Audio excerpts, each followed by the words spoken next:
Pride and Prejudice, written by Jane Austen. Chapter 3. Not all that Mrs. Bennet, however, with the assistance of her 5 daughters, could ask on the subject, was sufficient to draw from her husband any satisfactory description of Mr. Bingley. They attacked him in various ways, with barefaced questions, ingenious suppositions, and distant surmises. But he eluded the skill of them all, and they were at last obliged to accept the second-hand intelligence of their neighbour, Lady Lucas. Her report was highly favourable. Sir William had been delighted with him. He was quite young, wonderfully handsome, extremely agreeable, and, to crown the whole, he meant to be at the next assembly with a large party. Nothing could be more delightful. To be fond of dancing was a certain step towards falling in love, and very lively hopes of Mr. Bingley's heart were entertained. "If I can but see one of my daughters happily settled at Netherfield," said Mrs. Bennet to her husband, "and all the others equally well married, I shall have nothing to wish for." In a few days Mr. Bingley returned Mr. Bennet's visit and sat about 10 minutes with him in his library. He had entertained hopes of being admitted to a sight of the young ladies, of whose beauty he had heard much, but he saw only the father. The ladies were somewhat more fortunate, for they had the advantage of ascertaining from an upper window that he wore a blue coat and rode a black horse. An invitation to dinner was soon afterwards dispatched, and already had Mrs. Bennet planned the courses that were to do credit to her housekeeping, when an answer arrived which deferred it all. Mr. Bingley was obliged to be in town the following day, and consequently unable to accept the honour of their invitation, etc. Mrs. Bennet was quite disconcerted.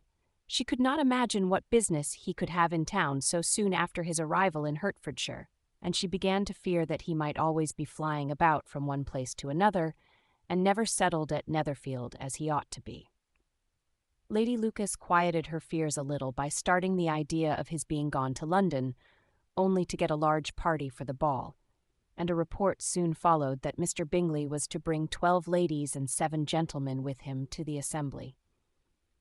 The girls grieved over such a number of ladies, but were comforted the day before the ball by hearing that instead of 12, he had brought only 6 with him from London, his 5 sisters and a cousin, and when the party entered the assembly room it consisted of only 5 altogether: Mr. Bingley, his 2 sisters, the husband of the eldest, and another young man.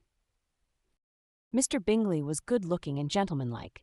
He had a pleasant countenance and easy, unaffected manners. His sisters were fine women, with an air of decided fashion.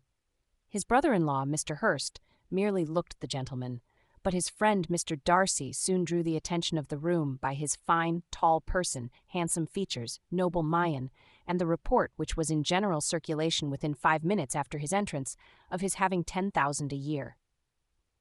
The gentleman pronounced him to be a fine figure of a man. The ladies declared he was much handsomer than Mr. Bingley, and he was looked at with great admiration for about half the evening, till his manners gave a disgust which turned the tide of his popularity, for he was discovered to be proud, to be above his company, and above being pleased, and not all his large estate in Derbyshire could save him from having a most forbidding, disagreeable countenance, and being unworthy to be compared with his friend. Mr. Bingley had soon made himself acquainted with all the principal people in the room. He was lively and unreserved, danced every dance, was angry that the ball closed so early, and talked of giving one himself at Netherfield. Such amiable qualities must speak for themselves. What a contrast between him and his friend! Mr. Darcy danced only once with Mrs. Hurst and once with Miss Bingley, declined being introduced to any other lady, and spent the rest of the evening in walking about the room, speaking occasionally to one of his own party. His character was decided. He was the proudest, most disagreeable man in the world, and everybody hoped that he would never come there again. Amongst the most violent against him was Mrs. Bennet, whose dislike of his general behaviour was sharpened into particular resentment by his having slighted one of her daughters. Elizabeth Bennet had been obliged by the scarcity of gentlemen to sit down for 2 dances, and during part of that time Mr. Darcy had been standing near enough for her to overhear a conversation between him and Mr. Bingley, who came from the dance for a few minutes to press his friend to join it. "Come, Darcy," said he, "I must have you dance. I hate to see you standing about by yourself in this stupid manner. You had much better dance." "I certainly shall not. You know how I detest it, unless I am particularly acquainted with my partner. At such an assembly as this, it would be insupportable.